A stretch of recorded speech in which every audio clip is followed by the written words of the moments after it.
Would you lie to God? Well, I knew I wouldn't take that chance. So if God asked me if I could change one thing on earth that would save mankind from destroying itself and make things better for humanity, what would it be? My answer would be spiritual hypocrisy. What is spiritual hypocrisy? Or one could call it moral hypocrisy.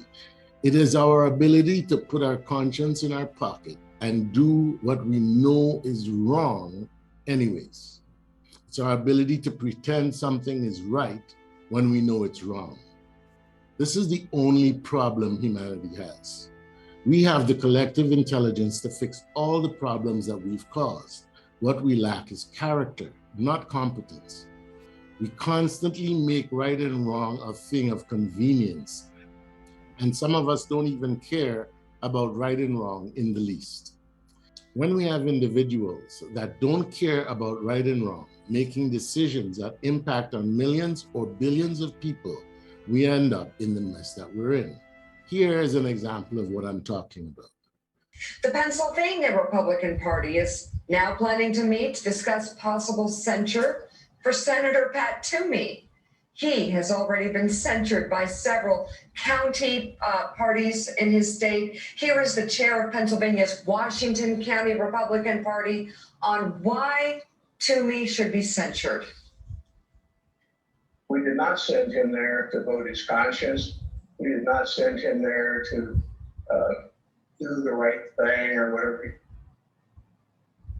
All right. So they don't want him to vote his conscience, and they do not want him to do the right thing. Don't do that. That's not Republican. This is not an isolated incident or an individual mindset. This is a mindset that is shared by many individuals in leadership roles of governance and industry all across the globe. Here's our reality.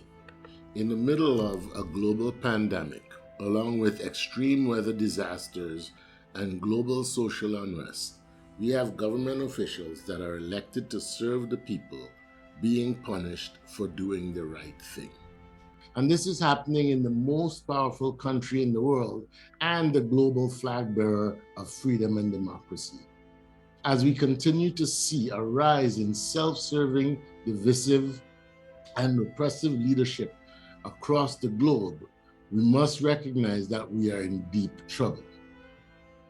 Based on the latest IPCC report on climate change, we have a window of opportunity of 10 years or less to change the course we are on and possibly save humanity.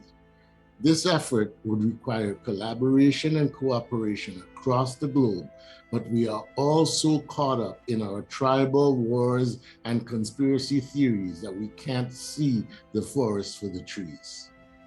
We are in desperate need of conscientious leadership. The higher up in society you are, the more people that are impacted by your decisions. So we need people of the highest moral character in the highest positions of our societies. Is that our experience? In my 30 years as a change management professional, I have observed three primary types of leadership on all levels of both private and public sector environments. One, servant leadership. Individuals that are motivated by purpose or a righteous cause, a very rare personality type that is driven by a sense of justice. People like Gandhi, Mandela, Martin Luther King would fall into this style of leadership, self-sacrificing and very unique. These individuals usually have a positive influence on those that they interact with, and sometimes can inspire spiritual and social evolutionary advancement. The second type is performance leadership. These individuals are motivated by accomplishment, by achieving goals and solving problems.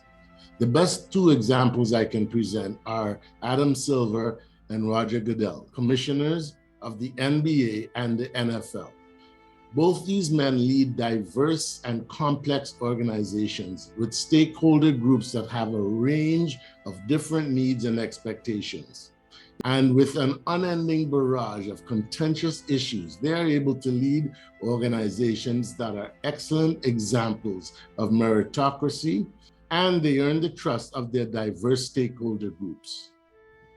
The third leadership style is the predator leadership, motivated by personal gain, profit, or power. Predator leaders display a depraved indifference to humanitarian, social, or environmental concerns. Their only concern is personal gain, and their favorite tools are manipulation, intimidation, and coercion. They make decisions and policies that are absent of morality or any concern for the negative impact on others, and are adept at manipulating the system to avoid criminal or civil liability.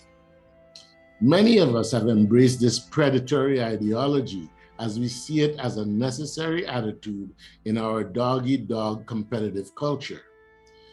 That has caused us to lose sight of what is right and what is wrong, and we take tribal positions on every issue. Consequently, we use every kind of excuse to do the wrong thing. Once we arrive at a place where whatever the tribe says is right, we have not only surrendered our right to think and choose as individuals, we have fully embraced the concept of spiritual hypocrisy. No problem can be solved from the same level of consciousness that created it. Albert Einstein said that.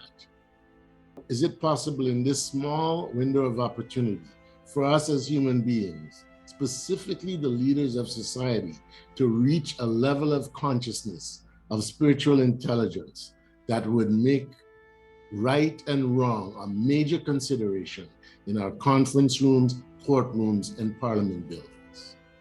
Every one of us, on all levels of society, have to play our part if we are to survive as a species. And our only hope is to shed our self-serving, ego-driven motives, shed our motives of hate and greed, and embrace a mindset of purpose. We must all contribute to the greater good in whatever great or small way we can, and our future generations depend on it. My answer may not be correct, but it would be honest. Our goal at Advocate for Change is not to be right, but to find right. We need to find the right solutions to our social problems. With your help, knowledge, and expertise, we can identify those answers. Implementation may be up to others. Visit our website at Advocate for Change and leave a comment or suggestion. It would be deeply appreciated. We would deeply appreciate your support in any way. So help us with that question. Send us a comment. What would you change on Earth to save humanity from self-destruction?